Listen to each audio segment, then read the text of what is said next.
और इन्होंने मुझसे पूछा कि मैम ये बताइए क्या मेरे ऊपर कोई पितृदोष है, बिकॉज मेरी बेटी की शादी हुई थी बट 1 साल के अंदर उसका डिवोर्स हो गया। मैं सबके आगे सिर झुकाता हूँ बट मुझे ये नहीं पता कि पूजा किसकी करनी चाहिए। जब भी मैं उन देवता को देखता हूँ मुझे एक अलग कनेक्शन फील होता है कि एक पितर है, सिर पे बाल नहीं है और वो आपके घर के आगे बैठ के बिल्कुल आपको प्रोटेक्ट कर रहे हैं, आपको बहुत गाइड भी करते होंगे। तो जब मैंने उनके रिकॉर्ड्स ओपन किए, जय माता दी।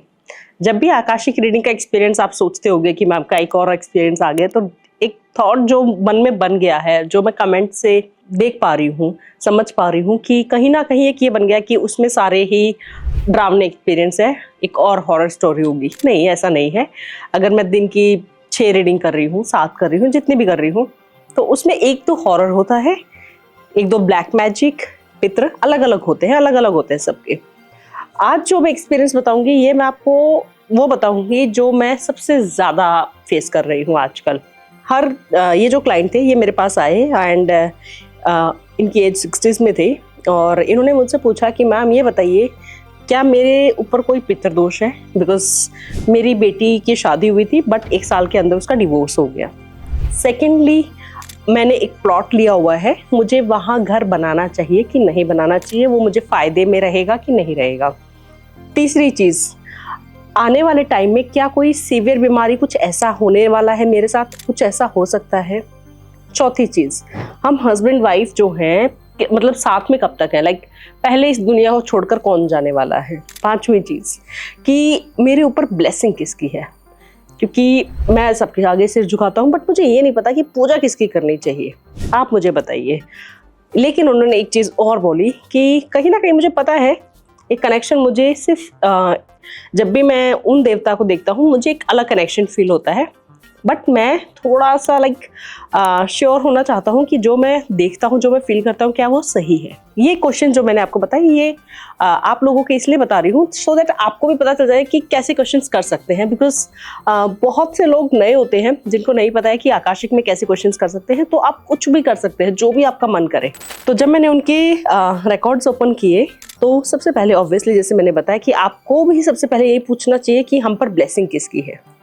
तो जब मैंने उनके रिकॉर्ड्स ओपन किए तो मैंने उन्हें बताया कि आप पर शिव जी की ब्लेसिंग है, मुझे शिव जी दिख रहे हैं। तो उन्होंने कहा शिव परिवार दिख रहा है कि अकेले शिव जी दिख रहे हैं।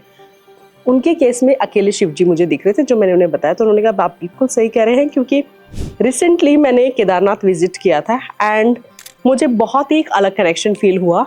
मैं आने के बाद भी वो मेरे ड्रीम में बार बार आते रहे और मुझे लगा ये क्यों हो रहा है, बट मैंने थोड़ा सा इसको मतलब इतना ज़्यादा प्रायोरिटाइज नहीं किया, लगा कि ठीक है नॉर्मल है। जब आप इसकी बुकिंग ली तो आया मन में कि मैम से ये पक्का कंफर्म करना है, लेकिन अगर आपने भी ये कहा है तो यानी कि शिव जी की मुझ पर ब्लेसिंग है। मैंने किसी जन्म में ज़रूर कुछ पुण्य का काम किया है, कुछ उनकी भक्ति की है। दूसरा जो उनका क्वेश्चन था कि पितृ दोष वाला, जब मैंने उनके देखे तो उनके पितृ शांत थे बिल्कुल। मुझे कोई पितृ ऐसा नहीं दिखा कि कोई पितृ आगे आ रहा है, मेल या फीमेल कुछ मांग रहे हैं, कोई भी नहीं। सब बिल्कुल शांत, उन्हें ब्लेस कर रहे हैं।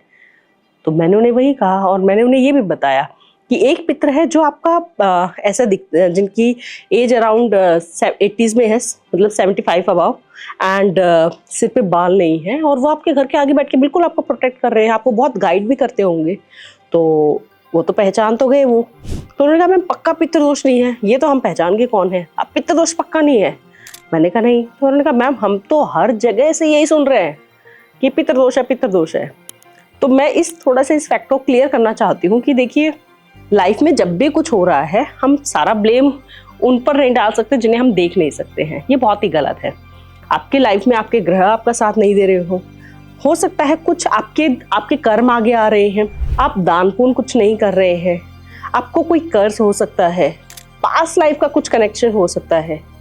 ज़रूरी नहीं है कि अगर हमारी ज़िंदगी में कोई काम नहीं बन रहा है तो पितृदोष ही है। उनके केस में मैंने उनको बताया कि कोई आपके में पितृदोष नहीं दिख रहा है। अगर आपकी बेटी का डिवोर्स हुआ है विद इन अ ईयर तो इसका रिकॉर्ड से ही पता चलेगा कि उनके पास्ट लाइफ क्या थी। हो सकता है आपने सोलमेट जो भी उनका लाइफ पार्टनर है वो चूज करने में गलती कर दी हो, जल्दबाजी में, या कुछ भी रीजंस हो सकते हैं। क्योंकि मैंने बहुत ऐसे केसेस देखे हैं जहाँ सोलमेट से ना होकर और किसी से शादी हो रही होती है। तो ये कनेक्शन होते हैं और फिर उनके आफ्टर गेटिंग मैरिड उनके अफेयर स्टार्ट हो जाते हैं, कुछ भी ऐसा हो जाता है जो कि उनकी गलती भी नहीं है। तो मैंने उन्हें भी यही कहा कि आप अपनी बेटी के रिकॉर्ड्स ओपन कराइए, तब पता चलेगा क्लियरली कि उनका डिवोर्स क्यों हुआ और उनकी किस्मत में अब आगे क्या लिखा है। तीसरी चीज़ जो उन्होंने मुझसे पूछी कि मैम आगे मेरी हेल्थ कैसी है, तो जब मैंने उनका देखा तो मैंने उन्हें बताया कि आगे आपकी हेल्थ में मुझे कोई ऐसा खास वो नहीं दिख रहा है, हेल्थ आपकी ठीक है। हाँ, 2 साल के बाद आपकी लाइफ में कुछ प्रॉब्लम आ सकती है, हेल्थ रिलेटेड आपकी थोड़ी सी प्रॉब्लम आ सकती है, बट वो माइनर है, तो आप वो हैंडल कर लेंगे। और जो उन्होंने पूछा था कि हम हस्बैंड वाइफ हमारा कब तक, कौन आखिर तक रह रहा है, तो देखिए मैं आपको एक चीज़ क्लियर करती हूँ। मैं आकाशिक में एक तो शेयर मार्केट ट्रेडिंग जो भी आप करते हैं वो नहीं बताती हूँ, जेंडर मैं डिस्क्लोज नहीं करती हूँ, डेथ मैं डिस्क्लोज नहीं करती हूँ कि आपकी मुझे आने वाले टाइम में ही डेथ दिख रही है, मैं वो नहीं बता सकती हूँ। मैं किसी इंसान को समय से पहले ये बताकर नहीं मार सकती, मैं ये गुनाह नहीं कर सकती हूँ, तो मैं नहीं बताती हूँ। तो मैंने उन्हें भी ये नहीं बताया, मैंने कहा नहीं ये मैं आपको नहीं बता सकती हूँ, क्योंकि अगर मैंने उनको थोड़ा सा हिंट भी दे दिया, मानिए अगर मैंने कुछ भी हिंट दे देती तो उनके दिमाग में रहता कि अच्छा पहले तो तुम जाओगे, ये जो वो रहता, जो चीज़ मैं बिल्कुल नहीं चाहती थी। तो मैंने वो चीज़ उनसे क्लियरली मना कर दिया कि देखिए मैं आपको ये नहीं बता पाऊंगी। तो आकाशिक में मैं आपको बताती हूँ कुछ भी हम ऐसा डिस्क्लोज नहीं कर सकते जो मैंने आपको बताया, ये मेरे डिस्क्लेमर में भी लिखा हुआ है। तो आप ये क्वेश्चंस ना करें, बट बाकी आप जो चाहे क्वेश्चंस कर सकते हैं।